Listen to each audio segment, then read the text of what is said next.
한 교회 재직으로 임명받은 것은 참 큰 축복이 아닐 수가 없고, 우리가 태어나서 어떤 기관이나 조직에 귀한 존재로 쓰임받는다는 것은 참으로 기쁜 일이 아닐 수가 없습니다. 보통 우리가 하나님의 일꾼이라 이렇게 부름을 받을 때 우리는 먼저 재직을 생각하게 되고, 그리고 사도행전에 나온 7 집사님들을 떠올리게 됩니다. 그 전에 이드로의 아이디어를 통해서 제시받은 10부장, 50부장, 100부장, 1000부장의 시스템이 있고, 각 두령들의 또 지파별로 두령을 세운 그런 역사적인 유래를 볼 때 재직은 하나님의 일꾼으로서 반드시 복을 받아야 될 그런 존재들임을 성경은 말씀을 하고 있습니다. 우리 100분이 넘으시는, 120분에 넘으시는 그 재직분들의 가정과 그리고 심령 속에 하나님의 은혜와 축복이 그 심령을 더 풍성하고 가정을 더 기름지게 채워주시는 하나님의 복이 올 한 해 가득하시기를 주의 이름으로 축원합니다. 우리는 보통 인생을 순례길이다 그렇게 얘기를 합니다. 그 순례자로서 삶이 벌어지는 모든 일에 있어서 특별히 우리의 삶에 발생되는 일은 우리를 통해서 또 우리를 중심으로 해서 많은 사람들을 하나님께로 인도하는 그런 순례자로 우리는 지음을 받았습니다. 그렇기에 감사가 우리에게 분명히 필요하다는 말씀을 드릴 수가 있죠. 여러분, 그 순례자라는 원래 영어의 표현, 더 나아가서 라틴어의 표현은 감사하는 자, 그렇게 유래가 되어 있습니다. 가는 곳마다 신기하고 또 새롭다는 그런 측면에서 아마도 그 순례자라는 영어의 표현이 라틴어에서 나온 그 말이 감사하는 자라고 나온 이유가 바로 거기에 있다고 이렇게 볼 수가 있겠습니다. 순례자는 아시다시피 걷고 또 걷게 되죠. 그래서 아주 성스러운 길로 이렇게 곳으로 찾아가는 그런 사람을 우리가 순례자라 그렇게 이야기를 합니다. 그래서 저는 늘 말씀드리는, 여러분도 성지순례보다는요, 여러분 꼭 스페인을 한번 가보시면 좋을 것 같아요. 그 스페인에 순례자의 길을 한번 걸어보시면요, 거기서 얻어지는 묵상은 굉장히 크다고 생각이 됩니다. 저는 아라비아 사막에서 한번 그 하늘의 별을 보면서 하나님을 만끽하고 싶은 그런 계획도 또 세워놓고 있습니다. 여러분도 한번 그렇게 꿈을 한번 꿔보시는 것이 어떨까 하는 생각이 드는데, 이 성스러운 장소를 찾아가는 사람이 바로 순례자다 이렇게 볼 수가 있겠습니다. 이렇게 특별한 어떤 지역을 정해놓고 날짜를 정해서 순례의 일정을 가져가는 것도 순례자의 한 몫이겠습니다만은, 그러나 또 중요한 것은 일상적인 면에서 우리에게 정말 신실한 순례의 여정이 있음을 우리가 또 알고 있죠. 오늘 우리에게 주어진 삶의 자리에서 성스러운 삶을 살아가는 것도, 재직으로서 성실한 삶을 사는 것도, 그리고 거룩한 삶을 사는 것도 우리가 순례자의 길을 걸어가는 것과 동일하다고 볼 수 있겠습니다. 그 길은 대개 낮은 곳을 향해 갑니다. 그 산티아고의 그 순례길을 보면 참 묘한 느낌이 있다고 그래요. 그게 뭐냐면 그 길이 갖는 특성이 이렇게 다 보이는 것입니다.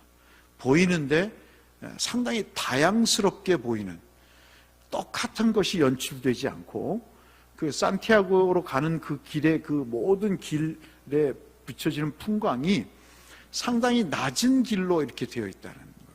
고압적으로 고가도로처럼 또 높은 곳을 지향하지 않고 낮은 곳으로 향해 가는 그런 특성이 있다고, 이렇게 사람들의 여행 후기를 보니까 그런 글이 써져 있어서 여러분에게 말씀을 드립니다.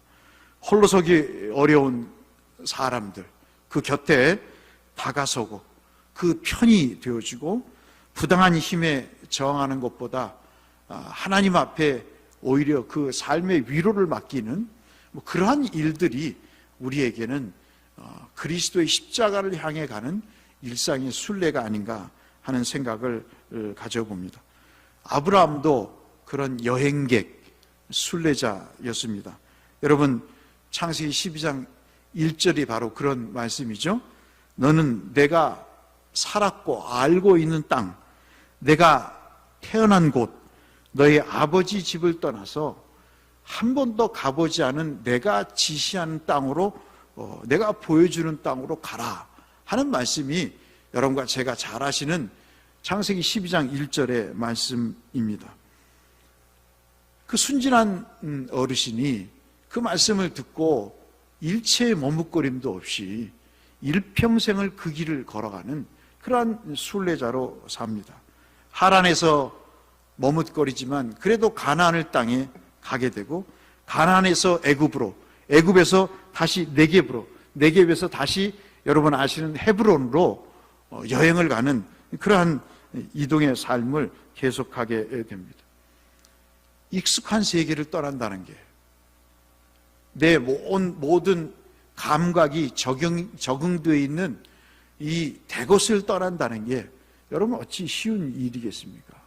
그리고 내 함성과 간구와 그리고 모든 기도의 염원들이 배어있는 대곡교회를 떠난다는 것이 얼마나 어려운 일이겠습니까? 실향민으로 산다는 것은 아마도 그러한 아픔의 하나의 아주 전형적인 예가 되지 않을까 싶습니다. 정말 고단한 일이죠. 미국에 살고 계신 선배님이 한 번은 사적으로 그런 말씀을 하셨어요. 저는 사실 미국보다 독일이 더 좋습니다. 공부하기에는 독일이 참 좋은 여건을 갖고 있고, 여러분도 나중에 자녀들을 유학 보내실 때 덴마크로 보내시는 게 참 좋습니다. 덴마크의 기술도 발달되어 있고 무엇보다도 학비를 안 들어서 참 좋습니다. 학비가 다 공짜입니다. 심지어는 생활비도 줍니다. 그런 면에서 꼭 미국만 갈 필요가 없습니다. 미국의 학문이 상당히 뒤처져 있는 것을 신학 같은 경우에도 보면 여실히 느끼게 되는데요. 그런 선배님이 자조 섞인 말로 이런 말을 했어요. 해외에서 살다 보니까 한국 사람으로서 한국의 어떤 그 자긍심을 갖고 사는데,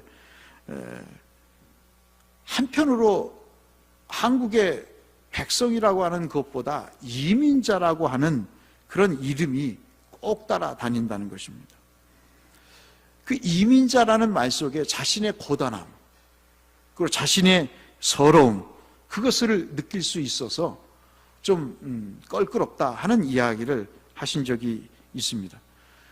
여러분 그렇지 않습니까? 왠지 남의 나라에 가면 주눅이 들리고요, 남의 교회만 가도 적응하기가 참 쉽지 않은 건데요.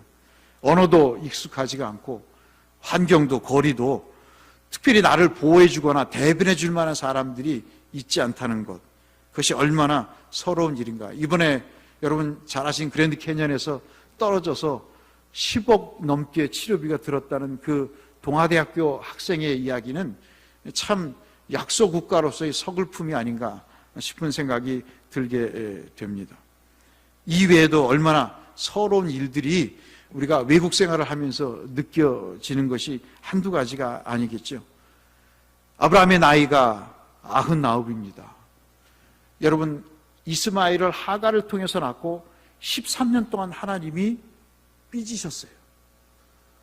네가 끝까지 나를 어기고 몸종 하갈을 통해서 이스마엘을 낳는가에 대해서 하나님이 진노하십니다. 그러면서 그 하나님과 친밀한 관계를 유지했던 아브라함과의 관계를 13년 동안 단절을 하십니다. 그리고 99살이 됐을 때, 정확히 말씀드리면 나그네 삶을 산 지 24년이 된던 해에 하나님이 그에게 나타나셔서 말씀하시는 내용이 우리가 장로님과 함께 읽으셨던 17장 1절의 말씀이죠. 1절 말씀을 다시 보실까요? 하나님이 13년 동안 침묵하시다가 처음 말씀하시는 내용입니다. 아브라함도 귀를 기울였겠죠? 하나님도 무슨 말씀을 하실까 고심을 하셨겠죠? 이 말 안 듣는 아브라함에게 정말 말을 잘 들 줄 알았던 그 아들에게 하나님이 뭘 말씀하실까 고심을 하시는데 그 첫 말씀이 나는 전능한 하나님이라 말씀합니다. 네가 나를 잘못 알고 있구나. 야, 내가 너에게 아들을 준다고 할 때 무슨 못난 아들을 주는, 아니 하갈에게서 아들을 낳게 할 만큼 그렇게 무능한 하나님으로 보이니? 네가 대곳에서 재직으로 집사로 장로로 권사로 또는 목사로 전도사로 섬기면서 야, 네가 보기에는 내가 그렇게 하찮은 존재로 보이니? 라고 말씀을 하시는 것 같아요. 나는 전능한 하나님이니 나에게 순종하고 흠없이 좀 살아볼래? 그 말씀을 주시는 거예요. 일곱 집사의 재직이 우리에게는 시사하는 바가 큽니다마는, 그러나 우리는 모두 순례자라는 입장에서 이 대것도 목사의 직도 장로의 직도 집사 권사의 직도 언젠가는 내놓아야 될 때예요. 영역이 떨어졌거나 마음이 변했거나 그 일의 순수함을 잃어버리면 우리는 그 직을 내려놔야 됩니다. 목사도 예외는 없습니다. 장로도 예외는 없어요. 권사도 집사도 예외는 없습니다. 내가 주인이 되려면 그 직은 내려놔야 돼요. 목사도 설교 준비 안 하고 목사도 게으름 피고 목사의 할 일을 안 하면 사표를 내야 됩니다. 미련 없이 내야 돼요. 근데 하나님이 한 가지 말씀하시는 게 있어요. 네 실력대로 재직을 하니? 나는 너의 전능하신 하나님이야. 네가 나를 믿는다면 정말 내 앞에서 좀 온전했으면 좋겠다. 내 앞에서 믿음을 좀 보였으면 좋겠다. 네가 나를 믿는다고 장로 됐지 않니? 네가 믿는다고 평생을 들여 하나님 앞에 헌신하겠다고 네 일생을 바치는 목사가 됐지 않니? 그러면 네가 할 일은 순종 아니니?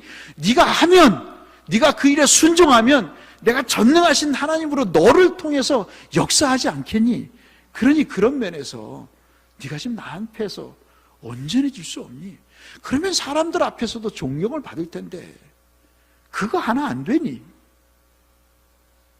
내가 13년 동안 너에게 침묵을 했다. 13년 동안.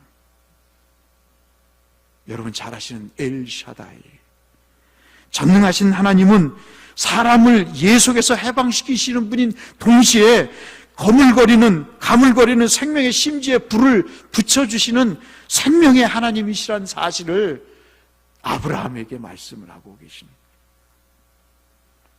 아브라함의 믿음만 돼도 대단하지 않습니까? 자기의 고향을 떠난다는 게 그게 그냥 하찮은 믿음이 아니잖아요.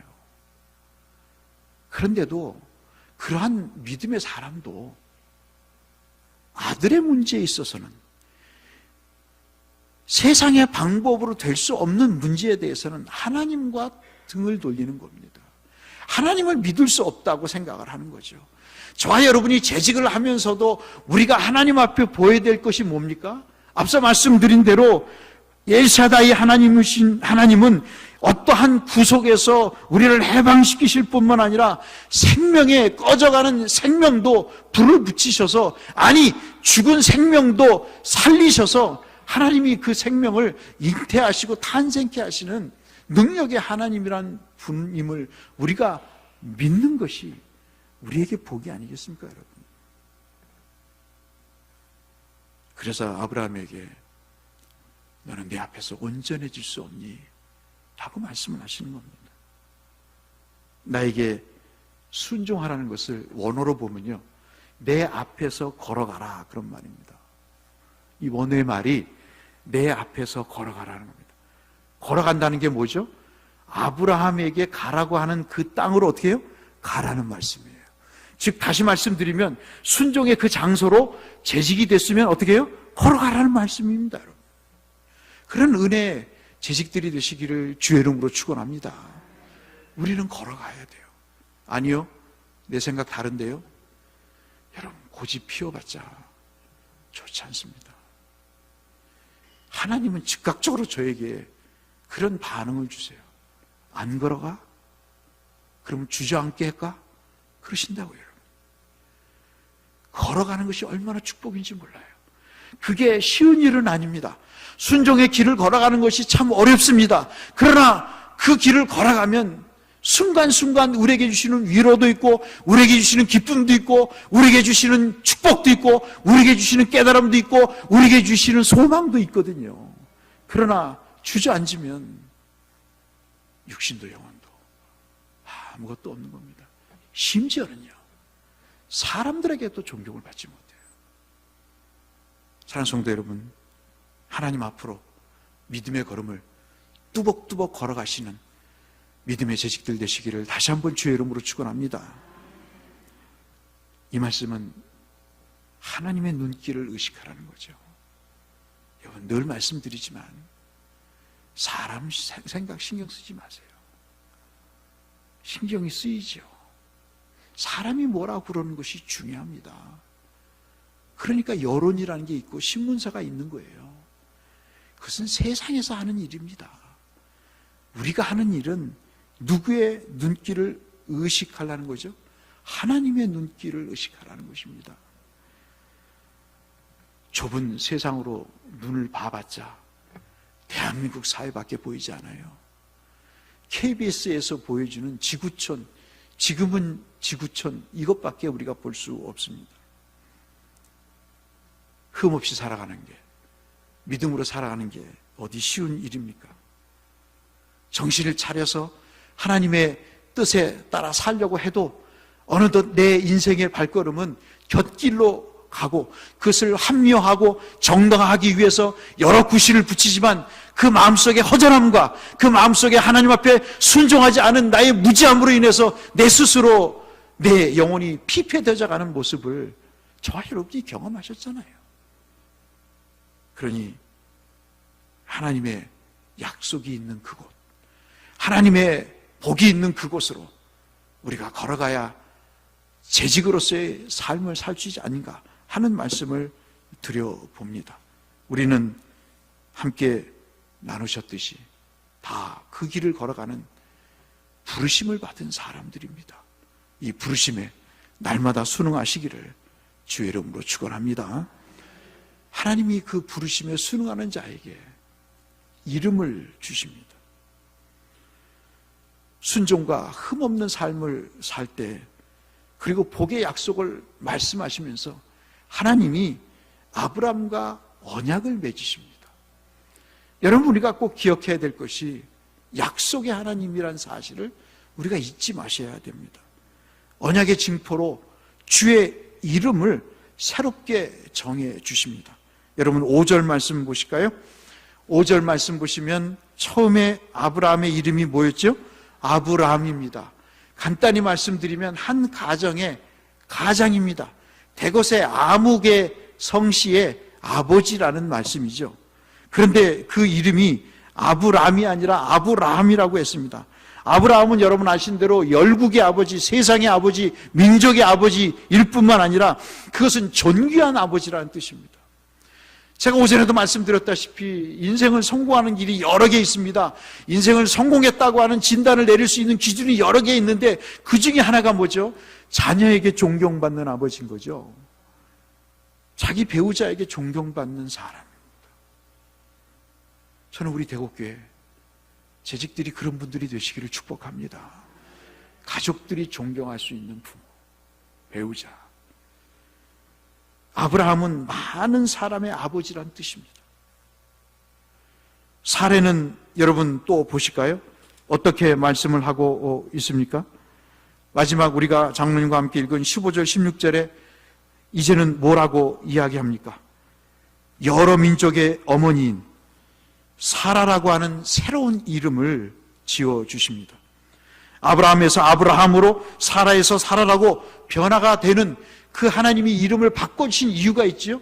요즘도 계명을 하는 것이 이제는 법제화돼서 참 쉽게 됐습니다만 옛날만 해도 개똥이라는 이름을 바꾸기가 얼마나 어려웠어요. 이 이름을 바꿔주시는 1차적인 이유가 무엇입니까? 이름을 왜 바꿔주셨을까요? 그 이름은 무엇과 상관이 있죠? 아브라함이 바라는 것과 상관이 있다는 말씀이죠. 아브라함이 지금 뭘 바랍니까? 아들을 바랍니다. 아들을 바라는데 아들이 있어야 될 그 아브라함에게 99대까지 아들이 없으니까 아브라함에게 하나님이 이름을 바꿔주면서 네가 열국의 아버지가 될 것이다, 존경받는 아버지가 될 것이다 라고 말씀을 하고 계십니다. 그리고 네 아내가 그런 열국의 어미가 될 것이다 라고 말씀하시고, 한 가정의 아내가 아닌, 어머니가 아닌 모든 민족이, 그것도 왕이 나오는 왕가의 민족이 될 것이다 라고 말씀하시는 거죠. 남자들의 본성, 수컷의 본성은 종족을 번식시키는 일이겠죠. 그렇기 때문에 여러 가지 일을 합니다. 돈을 벌기도 하고, 그리고 가족을 위해서 피땀 흘려 노력을 합니다. 열 여자 부럽지 않다는, 열 여자를 마다하지 않는다는 이야기도 있지 않습니까? 아브라함에게 있어서 소원은 참으로 소박했습니다.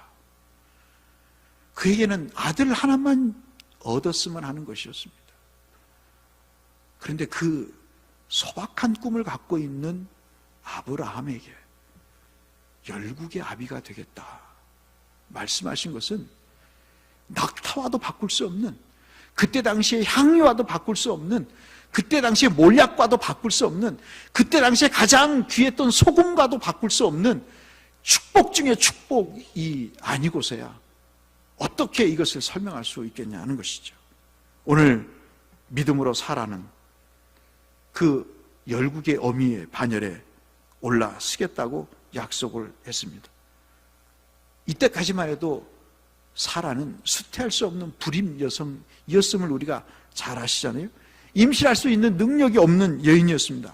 그래서 우리가 흔히 얘기하는 공장이 문을 닫은 상황이라는 상태에 빠지게 되죠.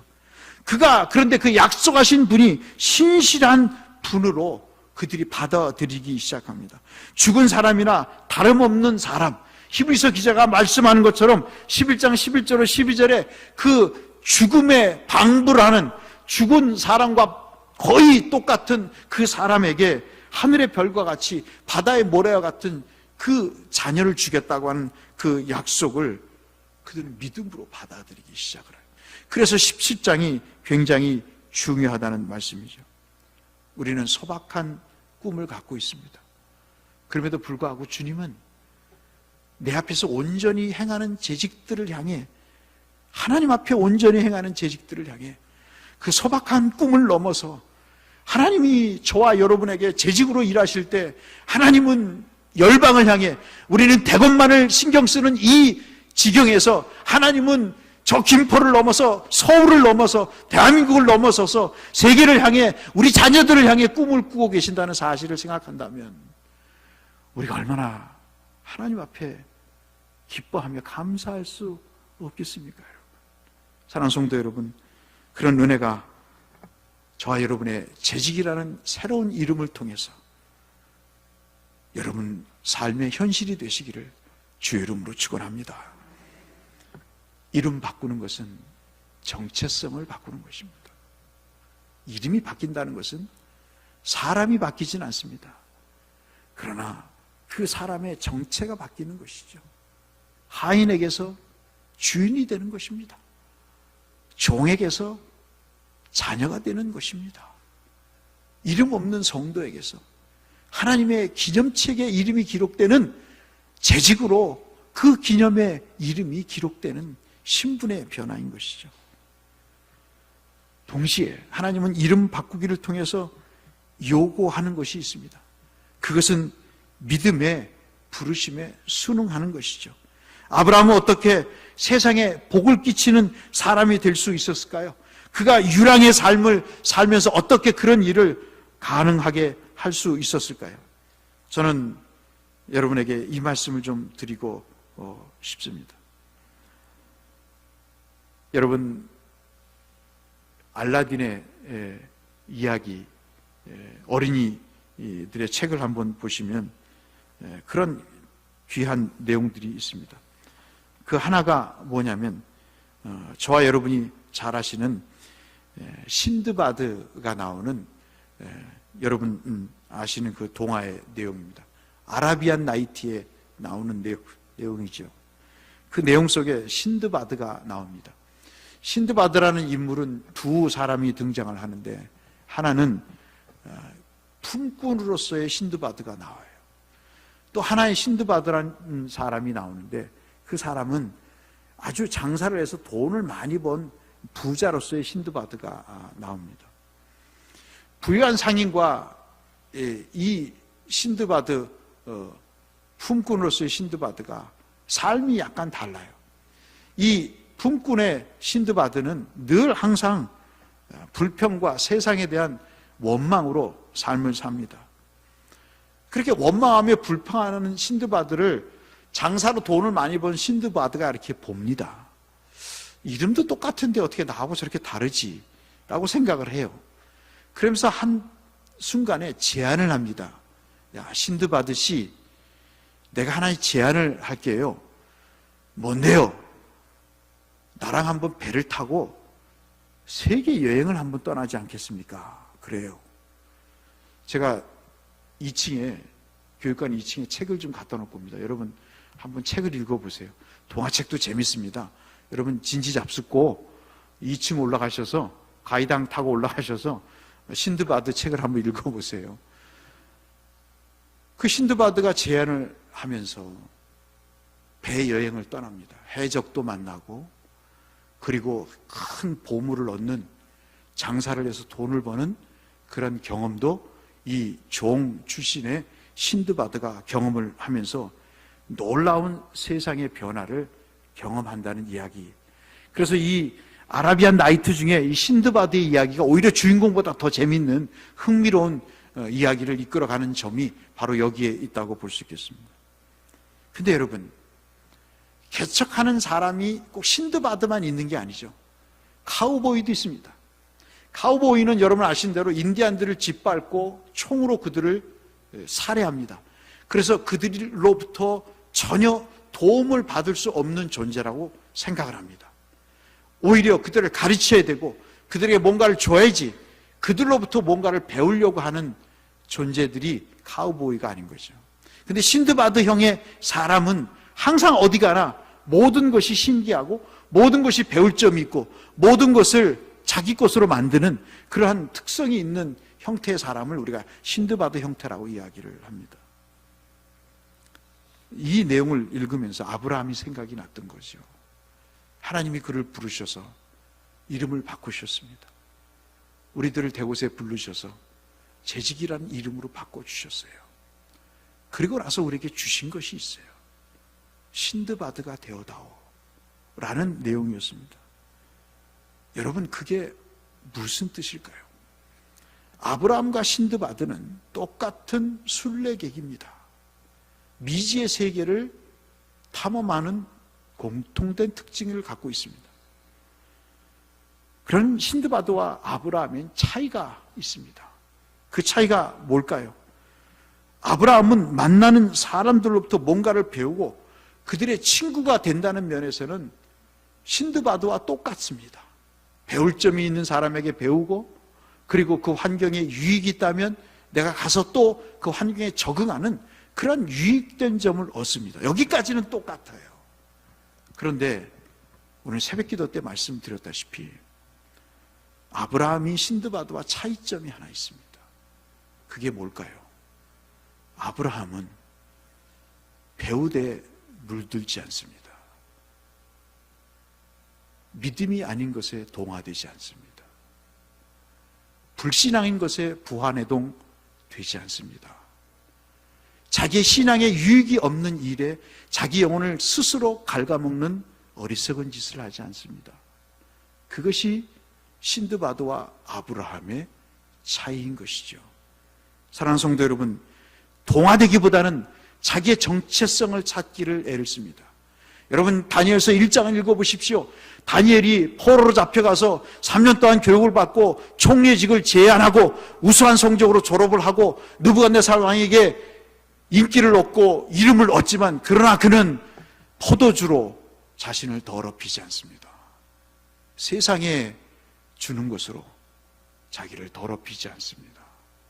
세상을 향해 총애직은 수행하지만 요셉과 같이 바로를 위해서 애굽을 위해 정책을 피지만 그러나 한 집사님에게 구역예배당에서 말씀드렸다시피 요셉은 다니엘은 세상에 동화되지 않아요. 세상에 우수한 인기에 돈에 명예에 동화되지 않습니다. 불신앙의 일에 부하내동 되지 않아요. 그것이 하나님의 사람입니다. 그것이 재직이에요.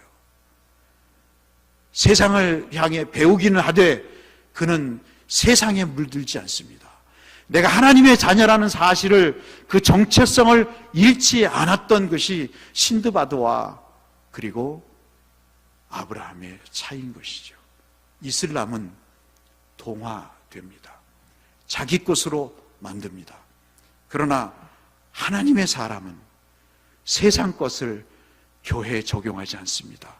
오히려 세상 것이 들어와도 그것이 불신앙임을 분별하고 하나님 앞에 정말 성결하고 순결한 그런 사람으로 남기를 원합니다. 그는 어떤 일이 있어도 하루 3번 예루살렘을 향해 기도합니다. 음식을 먹지 않고도 하나님이 나를 영양사태를 좋게 해주실 하나님이 전능하신 엘샤다이 하나님을 믿고 그는 그 하나님께 걸어갑니다.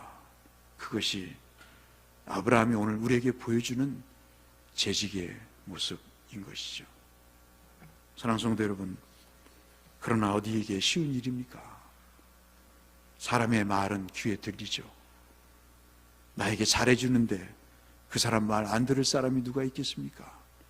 돈을 찔러주는데 그 사람이 내 편이 되어주겠다는데 넘어가지 않을 사람이 어디 있겠어요, 여러분?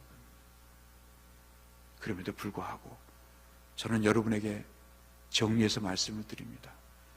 저와 여러분을 나그네로 부르셨어요.